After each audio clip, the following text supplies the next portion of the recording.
Thank you for being here tonight. I am Marisol Danday from Group. I'm Midel A. Romualdo. I'm Yasawi Javier. And I am Patricia May Araguirre. And before we start, let me introduce to you our topic in one quotation.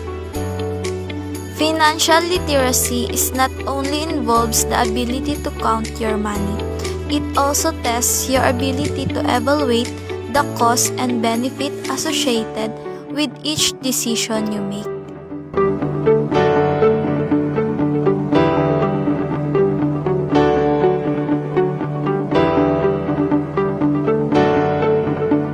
What is financial literacy? Financial literacy is the cognitive understanding of financial components and skills such as budgeting, investing, borrowing, taxation, and personal financial management. The absence of such skills is referred to as being financially illiterate. Financial literacy is based upon providing individuals sound financial knowledge and skills so that they can make informed financial decisions and take effective actions regarding their personal money management. Fundamental components of financial literacy. Financial literacy consists of several financial components and skills that allow an individual to gain knowledge regarding the effective management of money and debt. Below are the fundamental components of financial literacy that should be learned. 1. Budgeting. In budgeting, there are four main uses for money that determine a budget: spending, investing, saving, and giving away. A budget is defined as a plan or estimate of the amount of money needed for cost of living or to be used for a specific purpose. An example of budget is how much a family spends on all expenses in a month. Number 2, investing. To become financially literate, an individual must learn about key components in regards to investing. Some of the components that should be learned to ensure favorable investment are interest rates, price levels, diversification, risk mitigation, and indexes. Number 3, borrowing. In most cases, almost every individual is required to borrow money at one point in their life. To ensure borrowing is done effectively, an understanding of interest rates, compound interest, time value of money, payment periods, and loan structures is crucial.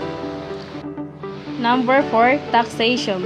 Gaining knowledge about the different forms of taxation and how they impact an individual's net income is crucial for obtaining financial literacy, whether it be employment, investment, rental, inheritance, or unexpected. Each source of income is taxed differently, or taxation refers to the practice of government collecting money from its citizens to pay for a public services. Number 5, personal financial management. The most important criteria personal financial management includes an entire mix of all the components listed above. Hello once again and welcome to another lesson from Building and Enhancing New Literacies Across Curriculum. Today we are going to discuss about financial literacy, how money works, how someone makes, manages and invests it. For the objectives of today's lesson, students are expected to describe the characteristics of a financial literate. Another one is to make wise financial decision to improve one's life. And finally to analyze people's practices in handling their finances. To start with, let us define financial literacy. Financial literacy by definition is having the knowledge and skills to manage money wisely. The most common understanding of financial literacy is for people to have all the resources and tools needed to handle their finances while understanding the impact of their decisions on financial stability.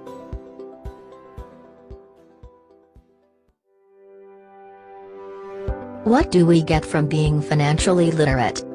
The main benefit of financial literacy is that it empowers us to make smart financial decisions, like buying what we need and what we want. It provides the knowledge and skills we need to manage our money effectively, such as budgeting, saving, borrowing, and investing. This means that we are better equipped to reach our financial goals and achieve financial stability. Why is financial literacy important? Financial literacy is important because it equips people with an understanding of basic financial concepts to inform their real-world financial decisions.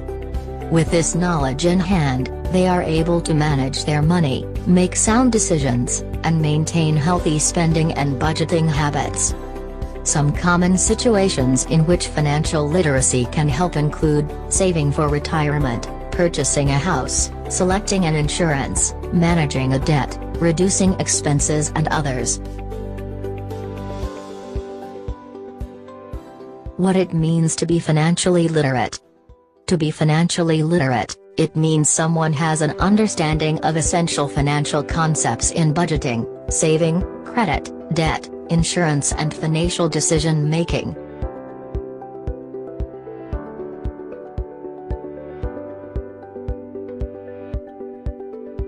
Financial literacy skills include creating a budget, calculating interest, lowering costs by reducing want purchases, evaluating loan terms, comparison shopping, doing taxes, and saving money.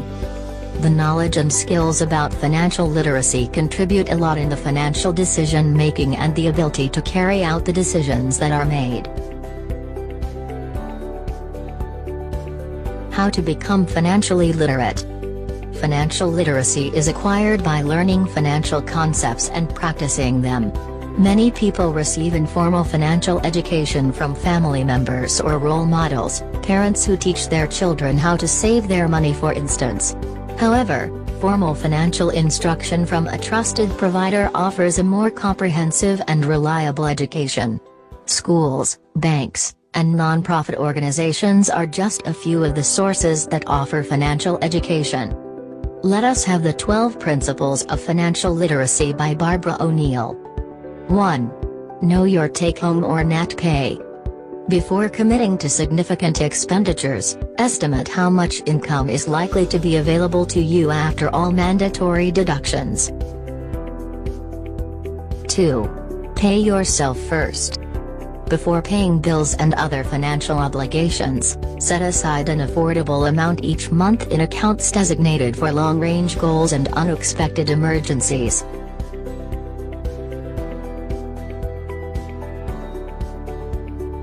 3.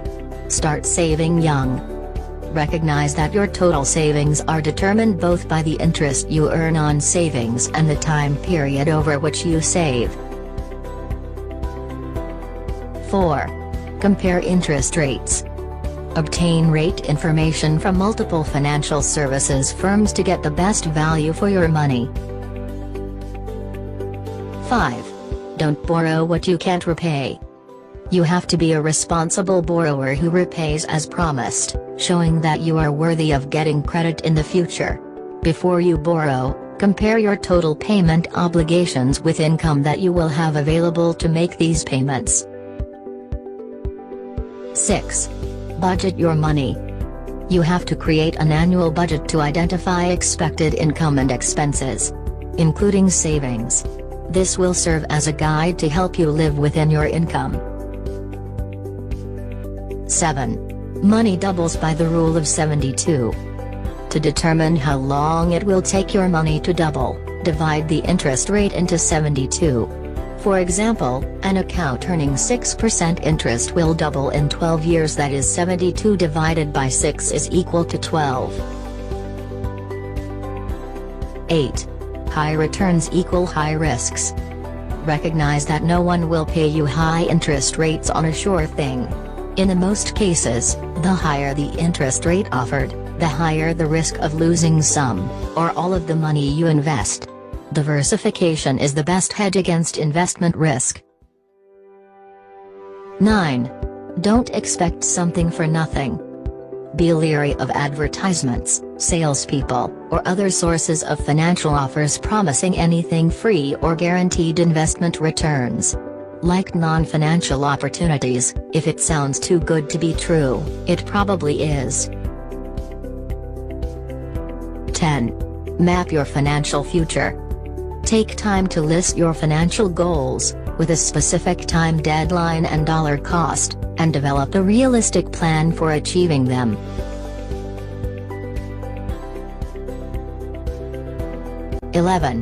Your credit past is your credit future. Be aware that credit bureaus maintain credit reports, which record borrowers' histories of repaying loans. Negative information in credit reports can affect your ability to borrow at a later point.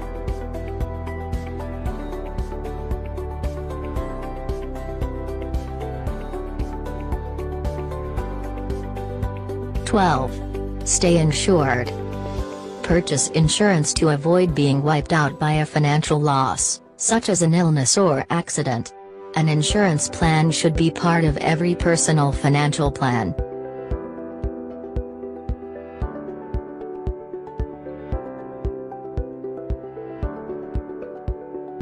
For your activity, I want you to share in class. How are you affected as an individual or a Filipino trying to be literate financially? For the application, create a slogan that will serve as a reminder to wise financial decision making. Be guided by the Principles of Financial Literacy by Barbara O'Neill. Look for the rubric which is found on the module. This is Teacher Yali saying thank you for listening and see you on the next lesson. Para sa kadagdagang kaalaman tungkol sa financial literacy, ang financial literacy ay nagbibigay ng kinakailangang kaalaman o kakayahan, kasanayan at abilidad para sa mga individual na gumagawa ng desisyon para sa tamang paggastos ng pera at pagkaroon ng kumpiyansa upang mapamalaan ng maayos ang kanilang mga salapi.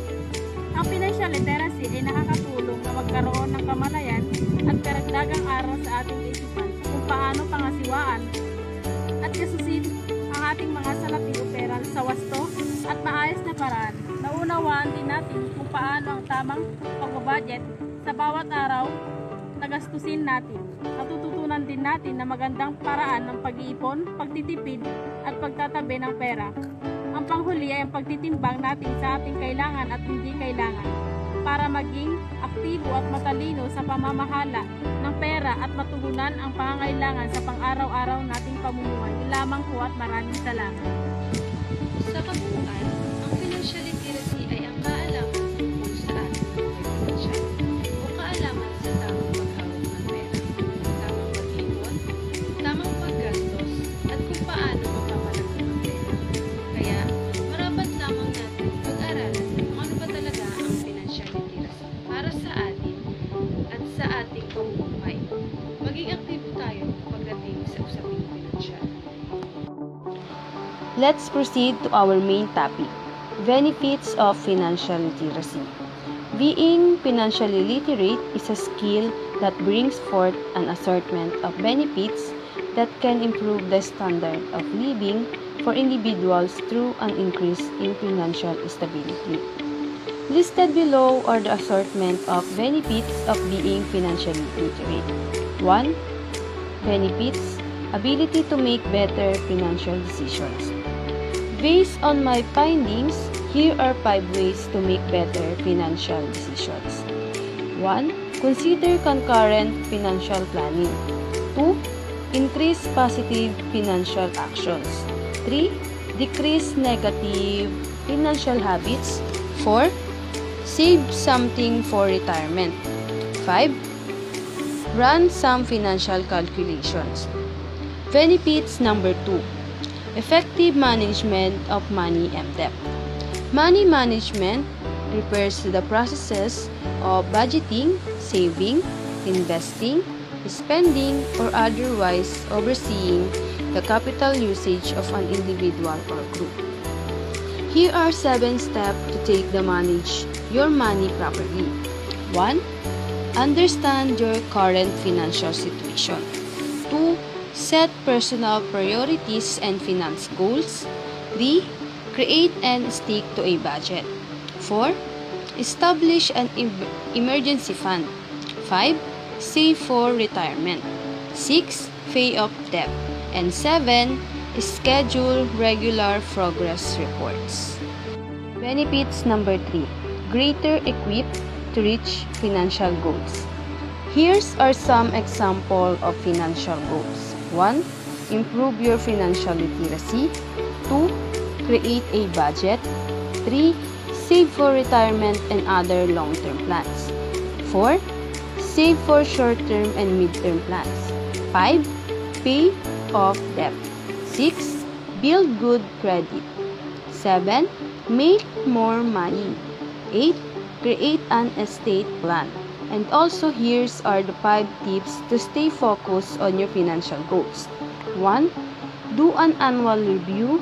No matter if looking back at the past year is painful or fun, you can probably learn lessons that will make next year better. 2. Analyze your current finances. 3. Dream about the future. 4. Build goals into your budget. And 5. Remember your goals. Benefits number 4. Reduction of expenses through better regulations. Regulatory costs may in principle divided into policy costs, one-off costs, financial costs, and administrative costs. One-off costs are those costs only sustained once. When a business is adopting a new or amended regulations. Here are some better money habits. Number 1. Identify top sources of financial stress. Number 2. Create a monthly budget. Number 3. Make the most of your income. Number 4. Build an emergency fund. Number 5. Be strategic about reducing debt. Number 6. Consider outside help. Benefits number 5. Less financial stress and anxiety. Financial stress is emotional tension that is especially related to money. Anyone can experience financial stress, but financial stress may occur more often in households with low incomes. Benefits number 6. Increase in ethical decision making when selecting insurance, loans, investments, and using a credit card. Ethical decision making can reduce risk, minimize brand damage, and create value. Benefits number 7. Effective creation of structured budget. Here's are 10 tips to manage your money the right way. Managing your finances does not need to be overwhelming. Simply implement these money management tips one at a time to take control of your finances. Number 1. Set up the right bank accounts. Number 2. Take stock of your current financial situation. Number 3. Make a plan for your money. Number 4. Set the right financial goals. Number 5. Check in with your finances every day. Number 6. Cut back on your expenses. Number 7. Take a look at your income. Number 8. Create a plan to pay off debt. Number 9. Understand your credit score. Number 10. Build an emergency fund. Sa kabuuan, ang benepisyo ng financial literacy ay nagbibigay sa atin ng kapangyarihan upang makagawa tayo ng matalinong mga pagpapasya ukol sa pananalapi. At nagbibigay din ito ng kaalaman sa atin kung paano natin ito pamamahalaan ng maayos at bukal sa ating kalooban. Dahil nagkaroon tayo ng kaalaman sa pinansyal, maaaring ma-achieve natin ang ating financial goals at maaari ding ma-achieve natin ang ating financial stability. Maraming nagsasabi na mahirap mag-manage ng pera. Opo, totoo yun. Subalit kung ating pag-aaralan at aalamin kung ano nga ba ang magandang maidudulot nito sa atin at sa ating pamilya. Lalong-lalo na sa pang-araw-araw nating pamumuhay. Kaya't marapat lamang nating alamin ang magandang benepisyo ng financial literacy at kung paano natin ito maisasagawa. Let's proceed to our next topic, financial literacy in the Philippines. The Philippines is one of the fastest growing economies in the region today, giving the people the chance to have more financial power than before. However, all this will only go to waste if we do not understand how money works and what are the consequences of having bad money habits. In article State of Financial Education in the Philippines, GO 2017 indicated several findings of researchers with regards to the state of financial literacy in the country. In year 2014, World Bank estimated 20 million Filipinos saved money, but only half had bank accounts. So why aren't they doing anything with their money? Why don't Filipinos invest? It might have something to do with our culture and again, how we form money management habits. Based on my findings, the first reason is they think that their cash is not enough to maintain their bank accounts or they didn't meet the minimum requirements. And the second reason is sometimes they do not trust any banks. They think they steal their money or lose it. And the last reason is they have past banking experience. And another obvious reason is that many Filipinos only have low income, therefore have no cash to spare for investment. In year 2015, Asian Development Bank study revealed that Philippines does not have a national strategy for financial education and literacy. In this case, Filipino mindset upon receipt of salaries, spending comes in before saving. What is left is saved. If there's none left, then there's nothing to save. Ito ang isa sa mga kaugalian ng mga Pinoy. Tatanggap ng sweldo, bibili ng mga gusto, bibilihin ng mga dapat bilhin, at kung ano lamang ang matitira, yun lamang ang mapupunta sa kanilang saving. At kung walang matitira, wala ring savings. Year 2016, as per Standard and Poor's Rating Services survey last year, only 25% of Filipinos are financially literate, meaning about 75 million Filipinos have no idea about inflation o yung pagtaas ng mga bilihin, risk diversification o yung pag-i-invest sa ibang products o market, insurance, compound interest, and even the idea of bank savings. So what can we do? It's important that those of us who can invest should. Financial literacy is an important part of making the most out of our hard-earned money. Education on investment avenues is vital. Some simply may not have heard yet of investment options, while some could know about it but don't know how to proceed or which steps to take first. The misconception that you need a lot of money to invest should also be broken. And also said, 10 years after discovered the stock market, still less than 1% of Philippine population are invested in it. And more than 80% of the working middle class have no formal financial plan. Because of these findings, public and private sectors alike have recognized the need to strengthen financial education in the country. Last November 27 and 28, 2018, more than 1,000 leaders, decision makers, influencers, and representatives from public and private institutions, civic society, and the academy gathered for the first ever financial education stakeholders expo organized by BSP.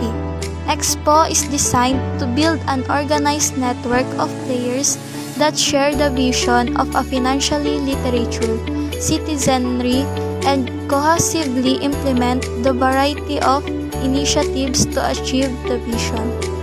BSP mandates of maintaining price stability, financial stability, and efficient payment system.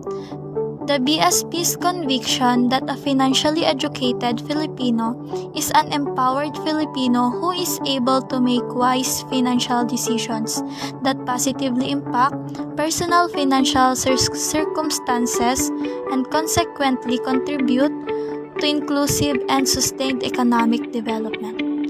The Expo supports Republic Act No. 10922, which designates second week of November as Economic and Financial Literacy Week and also aligned with the objectives of the Philippine National Strategy for Financial Inclusion, particularly the pillar on financial education and consumer protection. Ang kawalan ng kaalaman ng maraming Pilipino sa bagay na ito ang isang malaking dahilan kung bakit maraming Pilipino ang mahirap at lalo pang naghihirap. Samantalang ang mga may kaalaman sa financial literacy, gaya ng mga mayayaman, ay mas lalo pang yumayaman.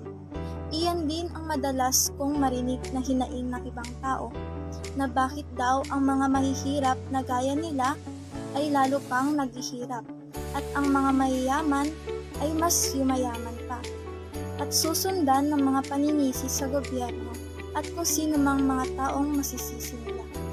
Hindi solusyon ang manisi ng iba upang makaahon sa kahirapan.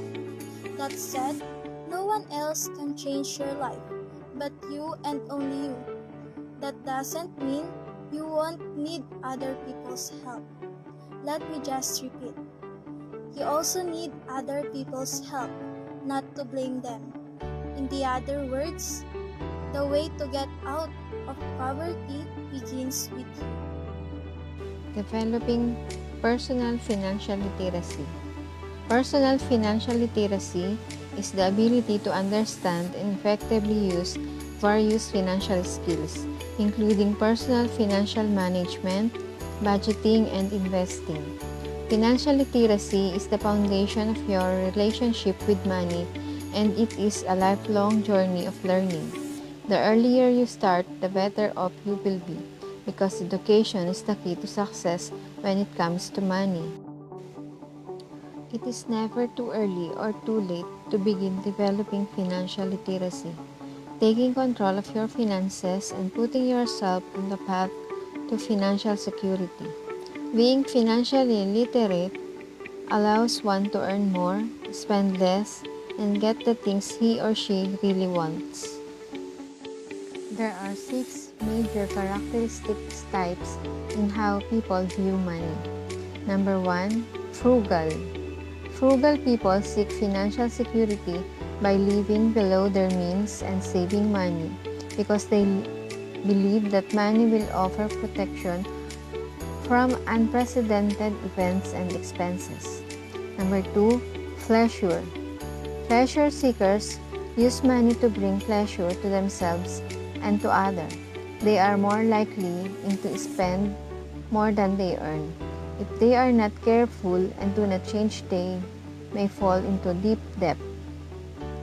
Number 3, status. Some people use money to express their social status. They like to purchase and show off their brand. Number 4, powerful. Powerful people use money to express power or control over others. Number 5, indifference. Some people place very little importance on having money and would rather grow their own food and craft their own clothes. It is as if having too much money makes them nervous and uncomfortable. Number 6, self-worth. People who spend money for self-worth value how much they accumulate and tend to judge others based on the amount of money they have. How to develop personal financial literacy. Number 1, become familiar with your finances. Know how much money you have coming in, how much goes out, and where it goes. There are several things that you can do to familiarize yourself with your finances. Examples are: know how to track your expenses. Alternatively, keep a sheet or notebook where you record what you're spending. Review your bank statements. Go through your monthly bills, scrutinize your credit statements, and track your loans. Number 2, set a financial goal. Financial responsibility is easier when you are working towards a goal. Decide to remodel the bathroom, purchase a new vehicle, or upgrade your television set. It does not matter what your goal is, just that it is something you want for which you will have to save. Number 3, develop a budget and stick to it. Once you know how much money and you have coming in and going out, and you have a financial goal, you will need to develop a budget that allows you to save towards your goal. To develop a budget that you can stick with, you have to keep a record of your monthly spending for several months. Include groceries, gasoline, clothing, lunches and dinners out, dry cleaning, school expenses, and etc. Write a spending plan, using your spending record as a guide, eliminating unnecessary expenses and decreasing those which may be too high. Revise your budget as necessary. When monthly bills change or are eliminated, your financial goals become different or your income increases or decreases. A change in the budget is necessary. Your budget must be flexible in order for you to stick with it.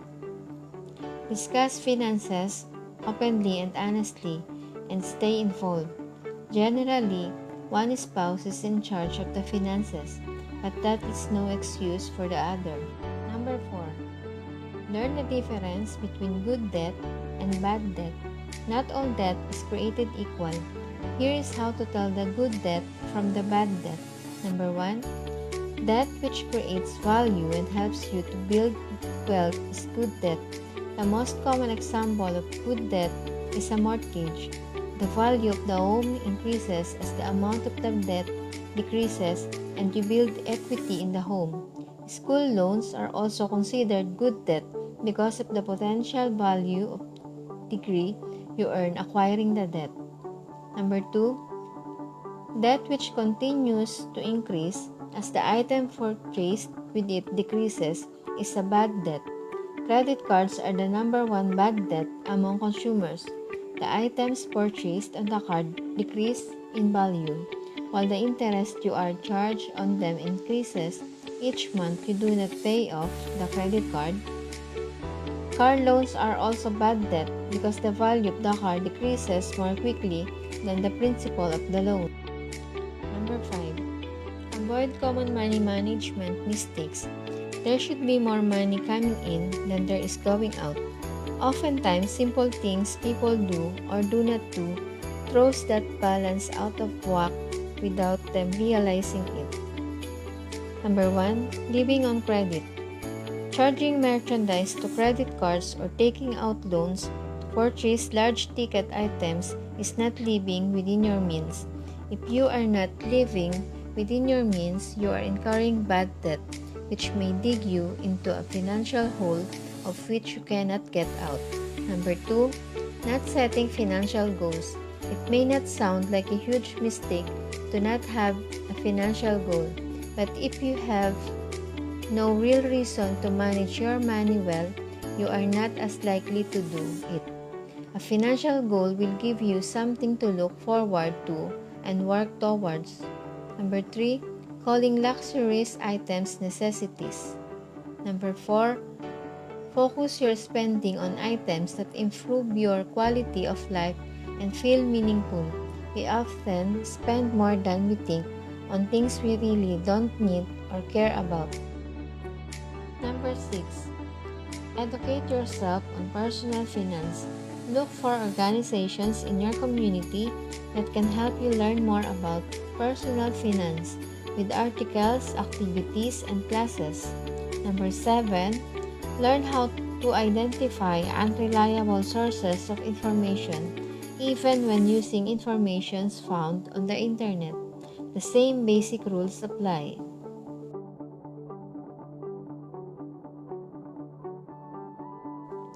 Spending patterns.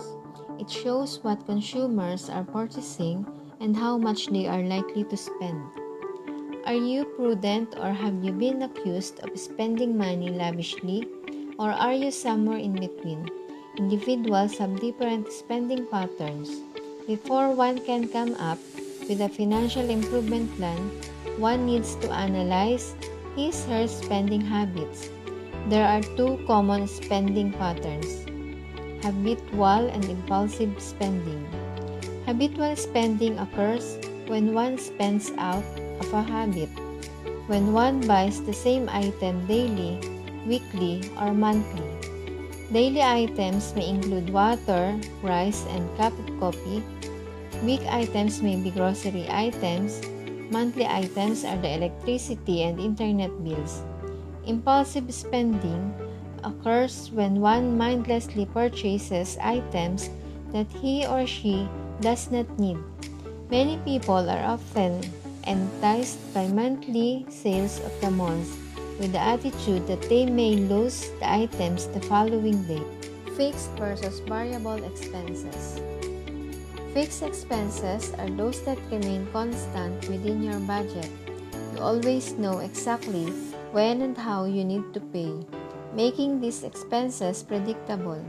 They generally remain constant, while it's possible for them to occasionally change. This shouldn't happen frequently. For example, if you switch to a new cell phone company or your landlord raises your rent, your fixed expenses will change. Examples of fixed expenses are rent or mortgage, loan payments, insurance premiums, taxes, phone and utility bills, tuition fees, and helpers. Utility bills are considered fixed expenses, but the amount can vary slightly from month to month. However, you'll always receive your bill at the same time each month and know the exact date it's due. Once you've received a few bills, you should be able to predict how much each will be based on your usage. Variable expenses. Variable expenses regularly change and may be directly influenced by the choice you make on a day-to-day basis. Unlike fixed expenses, variable expenses are much less predictable. This isn't to say that variable expenses aren't necessary. Many essentials fall into this category. Because of their unpredictable nature, most people struggle to track and budget for variable expenses. Unless you add up every grocery receipt or rely on a budgeting app, you probably don't know exactly how much you spend on food every month. Examples of variable expenses: groceries and dining out, clothing, personal care, entertainment, gasoline, home and car repairs, medical copays. How to save on fixed and variable costs. If you're looking for ways to reduce your monthly expenditures, you can do so by reducing your fixed or variable costs, or both. Saving money in either category is possible, but the process is usually a bit different. Fixed expenses generally take more time to adjust, although it's certainly possible to do so. For example, you might decide you'd like to reduce your rent payments by moving to a more affordable home. Bottom line, no matter how you spend your money every month, your expenditures will include both fixed and variable expenses. Understanding the difference is key to planning your budget and spending your money more wisely.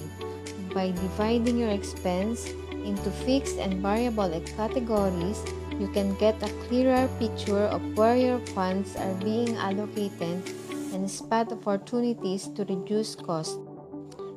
Needs versus wants. Financial discipline starts with an ability to recognize whether expenses are needs or wants, and followed by ability to prioritize needs over wants. Needs are essential to our survival. Wants are things that you would like to have but you can live without, such as new clothes or a new cell phone model. You want them but do not necessarily need them. Too many wants can ruin a budget. Financial needs are expenditures that are essential for you to be able to live and work. They are the recurring expenses that are likely to eat up a large amount of your money. Here's a short list of some common expenses that fall under needs: housing, transportation, insurance, gas and electricity, food. Wants are expenses that help you live more comfortably. They're the things you buy for fun or leisure. You could live without them, but you can enjoy your life more when you have them. For instance, food is a need, but daily lunches out are likely more of a want. Wants typically include things such as travel, entertainment, designer clothes, gym memberships, coffee house drinks, and fast food dine out. Wants and needs won't be the same for everyone. You may need a car to get to and from work each day, for example. But the type of car you need can vary. If your job requires driving around high-powered clients, for example. So how do you start accounting for wants and needs in your budget? Begin by writing a list of all the things you buy. That means everything from toilet paper to life insurance. Then group purchases into broad categories like toiletries, cable, phone, and insurance. Divide the categories into two buckets, wants and needs. We would place insurance and the basic phone plan under needs, but a Netflix subscription and deluxe cable package will more than likely fall under wants. Practical steps to enhance financial literacy. Setting financial goals. Setting financial goals is the first step to managing one's financial life. Goals may be short, medium, and long-term.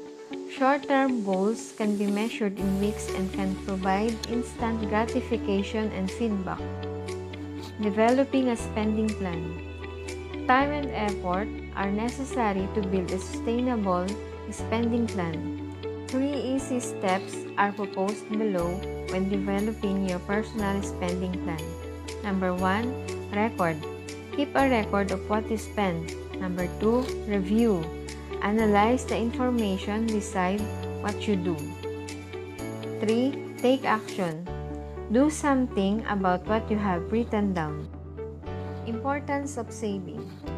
Because no one can predict the future with certainty, we need to save money for anything that might happen. Here are some examples of importance of having savings. Number 1 is emergency bolster, 2 retirement, 3 future events, 4 instability of social security. 2 ways to save. Save before you spend and save after you spend wisely. Sometimes the hardest thing about saving money is just getting started.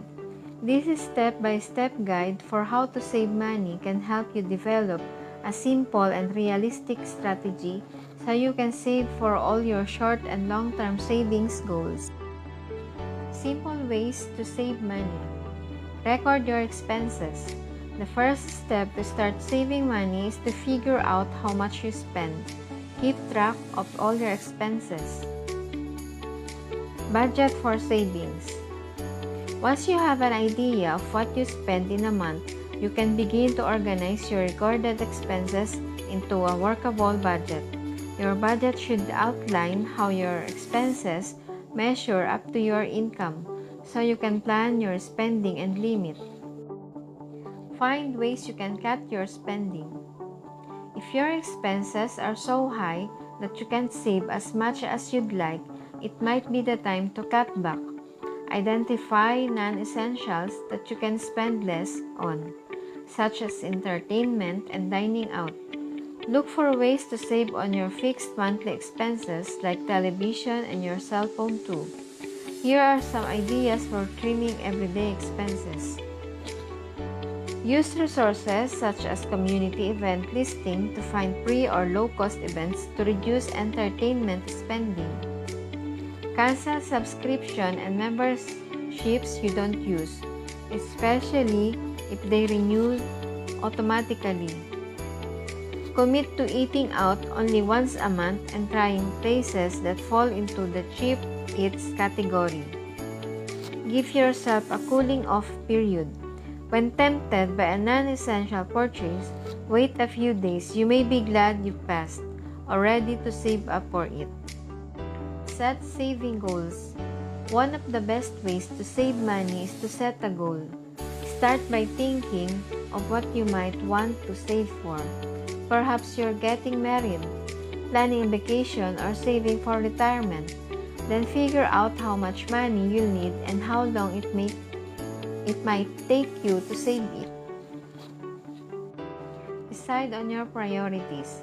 After your expenses and income, your goals are likely to have the biggest impact on how you allocate your savings. Be sure to remember long-term goals. It's important that planning for retirement doesn't take a backseat to shorter-term needs. Make saving automatic. Almost all banks offer automated transfers between your checking and savings accounts. You can choose when, how much, and where to transfer money, or even split your direct deposit so a portion of every paycheck goes directly into your savings account.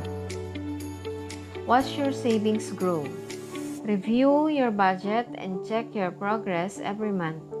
Not only will this help you stick to your personal savings plan, but it also helps you identify and fix problems quickly. Understanding how to save money may even inspire you to find more ways to save and hit your goals faster. In order to stick to the savings habit, you should commit to a month, find an accountability partner, find a saving role model who is successful with his/her money through tried and true savings. Write your goal down and track it.